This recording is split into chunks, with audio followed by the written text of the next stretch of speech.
स्वागत है आप सभी लोगों का आपकी इस चैनल जेके एग्जाम्स में एक बार फिर से। आज हम जो सीरीज़ स्टार्ट करने जा रहे हैं वो रहेगी पॉलिटी की एक लेक्चर सीरीज़, जिसमें हम पूरी तरीके से जेके पीएससी और जेके एसएसबी के अंतर्गत, या अगर आप नेशनल लेवल पे कोई भी एग्ज़ाम दे रहे हो और उसमें पॉलिटी का कोई भी क्वेश्चन पूछा जाता है या पॉलिटी का कोई भी सेक्शन रहता है, तो उसमें पूरी तरीके से जितने भी टॉपिक्स है एक एक करके हम सारे टॉपिक्स को कवर करने जा रहे हैं।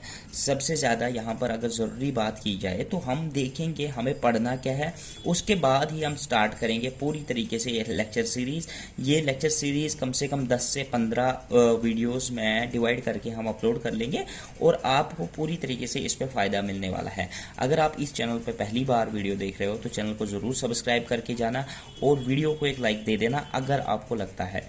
तो शुरू करते हैं आज का टॉपिक सीधी तरीके से। आज का जो पहला इसमें वीडियो रहेगा वो मैं ओवरव्यू आपको दे दूंगा कि आपको इस पॉलिटी लेक्चर सीरीज में पढ़ाया क्या जाएगा, और बेसिकली यही सिलेबस होता है हर किसी कॉम्पिटिटिव एग्जाम की। अगर हम बात करेंगे सबसे पहले ओवरव्यू की, अगर हम बात करेंगे तो इंडिया ब्रिटिशर्स के अंडर मतलब था, तो कंपनी ईस्ट इंडिया कंपनी यहाँ पर आई थी, तो उन्होंने कौन से कानून लाए थे उसको हम बोलते हैं कंपनी रूल। तो ये हमें 1773 से लेकर 1858 तक पढ़ना है। 57 में रिवोल्ट हुआ था, उसके बाद कंपनी रूल खत्म हो गया और इंडिया में क्राउन रूल स्टार्ट हो जाता है। तो हमें यही क्राउन रूल फिर पढ़ना है 1858 से लेकर 1947 तक।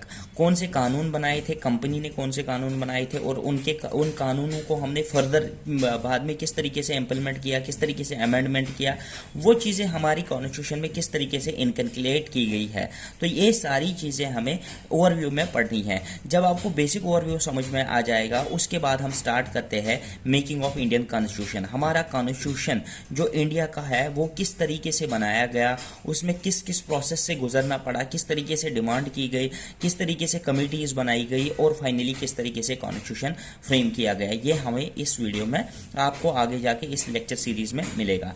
थर्ड थिंग जो हमें इसमें पढ़ना है, थर्ड टॉपिक जो है, पहला ये हो गया, दूसरा मेकिंग ऑफ इंडियन कॉन्स्टिट्यूशन, तीसरा जो इसमें टॉपिक रहेगा वो रहेगा हमारा sources of Indian constitution.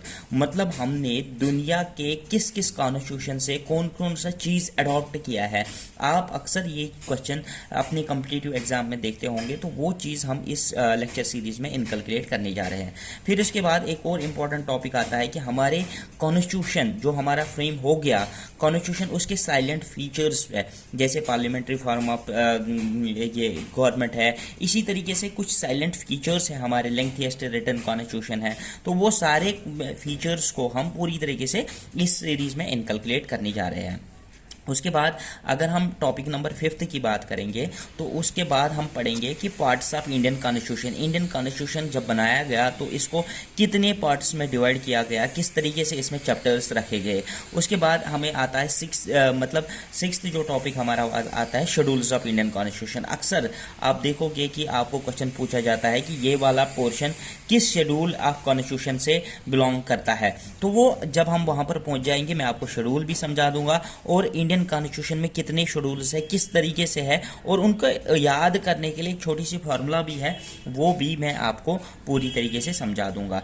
Number 7 की अगर हम बात करेंगे तो उसके बाद हम पढ़ने जा रहे हैं सीधे सीधे हम कॉन्स्टिट्यूशन को स्टार्ट करेंगे। हमारा इंडियन कॉन्स्टिट्यूशन जो है वो प्रीएम्बल से स्टार्ट होता है, तो प्रीएम्बल पूरी तरीके से हम अंडरस्टैंड करेंगे। प्रीएम्बल खत्म करने के बाद पहले पार्ट को डिस्कस करना ज़रूरी होता है, जो आता है यूनियन एंड इट्स टेरिटरीज। इसी के अंतर्गत आपको हर कोई चीज़ आराम से और अच्छे तरीके से समझ में आ जाएगा, जिसमें हमें इंडिया के कौन कौन से स्टेट्स है, उनकी रीऑर्गेनाइजेशन किस तरीके से की गई है, किस तरीके से। ये इंपॉर्टेंट इसलिए रहता है क्योंकि लेटेस्टली जम्मू एंड कश्मीर का रीऑर्गेनाइजेशन एक्ट आ गया, तो उस तरीके से ये हमारे एग्जाम्स के लिए पार्ट 1 इम्पॉर्टेंट रहता है। अगर हम 9 की बात करेंगे, जो हमारा 9th वीडियो रहेगा इसमें वो रहेगा पार्ट 2, यानी कि सिटीजनशिप के बारे में। कौन कौन से राइट सिटीजन्स को है, कौन कौन से राइट्स पूरे सारे इंसानों को होते हैं जो भारत में रहते हैं, चाहे वो सिटीजन हो या ना हो, वो चीज़ इसमें पढ़नी है। सिटीजनशिप किस तरीके से किसी की वैलिड है, किस तरीके से सिटीजनशिप खो देता है एक इंसान, पार्लियामेंट ने इसके बारे में क्या कहा है, सारी चीज़ें हम सिटीजनशिप के बारे में पढ़ेंगे। नंबर 10 की अगर हम बात करेंगे तो इसमें हम फंडामेंटल राइट्स प्रोसेस और रिजर्वेशन पॉलिसी के बारे में पूरी तरीके से आपको एक्सप्लेन कर लेंगे। अब अगर 11th पार्ट की बात करेंगे तो इसमें DPSP directive principles of state policy, जिसके अंतर्गत एक स्टेट के गवर्नमेंट को किस तरीके से काम करना होता है, तो वो इस प्रोसेस में आपको इस वीडियो में आपको समझाया जाएगा। उसके बाद आता है पार्ट 4A, यानी कि यहाँ पर चैप्टर नंबर 12 रहेगा हमारा। तो इसमें हम फंडामेंटल ड्यूटीज़ के बारे में पढ़ने जा रहे हैं। ये बेसिकली यहाँ तक आपका रिग्रेसिव मतलब सिलेबस रहता है। इसके बाद आपका सिलेबस जो होता है वो थोड़ा थोड़ा आपको यहाँ तक आपको मेहनत करनी है, यहाँ तक आपको समझना है। यहाँ समझने के बाद आपका कंसेप्ट कंसोलिडेट हो चुका है।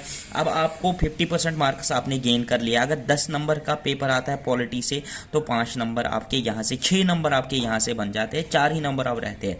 अब जो 4 नंबर रहते हैं वो किस तरीके से हैं, कौन कौन सी चीज़ें उसमें आ जाती है। सबसे पहले आता है अमेंडमेंट ऑफ कॉन्स्टिट्यूशन की अमेंडमेंट किस तरीके से हम कर सकते हैं, ये किस तरीके से, इसमें कौन कौन से रूल्स हैं, कौन कौन से लॉज है, रेगुलेशंस है, वो सारी चीज़ें इसमें हम एक्सप्लेन करेंगे। नंबर 14 की अगर बात करेंगे तो पार्लियामेंट्री सिस्टम किस तरीके से है, क्या है ये पार्लियामेंट्री फॉर्म ऑफ गवर्नमेंट, या पार्लियामेंट्री सिस्टम हमारे कॉन्स्टिट्यूशन में जो एक्सप्लेन किया गया है वो क्या है, किस तरीके से है, और डिफरेंट कंट्रीज से डिफर किस तरीके से करता है, वो चीज़ हम इसमें पढ़ेंगे। नंबर 15 जो रहेगा हमारा, फेडरल सिस्टम क्या होता है, फेडरेशन क्या होता है, फेडरल स्ट्रक्चर क्या होता है, यूनियन ऑफ स्टेट्स क्या होता है, वो सारी चीज़ें इस फेडरल सिस्टम में आपको एक्सप्लेन की जाएगी।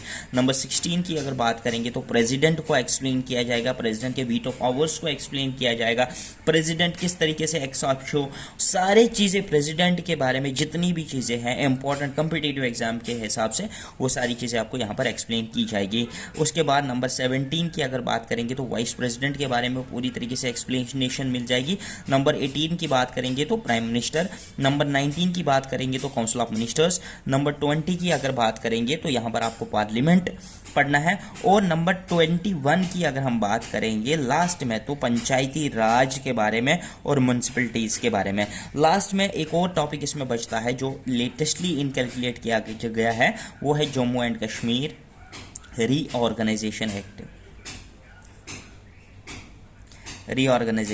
एक्ट। ये हम लास्ट में एक्सप्लेन करेंगे आपको, क्योंकि ये आपको पूरी तरीके से तभी जाके पूरी तरीके से समझ में आ जाएगा जब आप यूनियन एंड टेरिटरीज को समझोगे, सिटीजनशिप को समझोगे, फंडामेंटल राइट, डायरेक्टिव प्रिंसिपल्स, या मतलब parliamentary form of government, federation, पूरी तरीके से अमेंडमेंट ऑफ कॉन्स्टिट्यूशन किस तरीके से है, तो ये एक्ट आपको बहुत आसान हो जाएगा समझने में।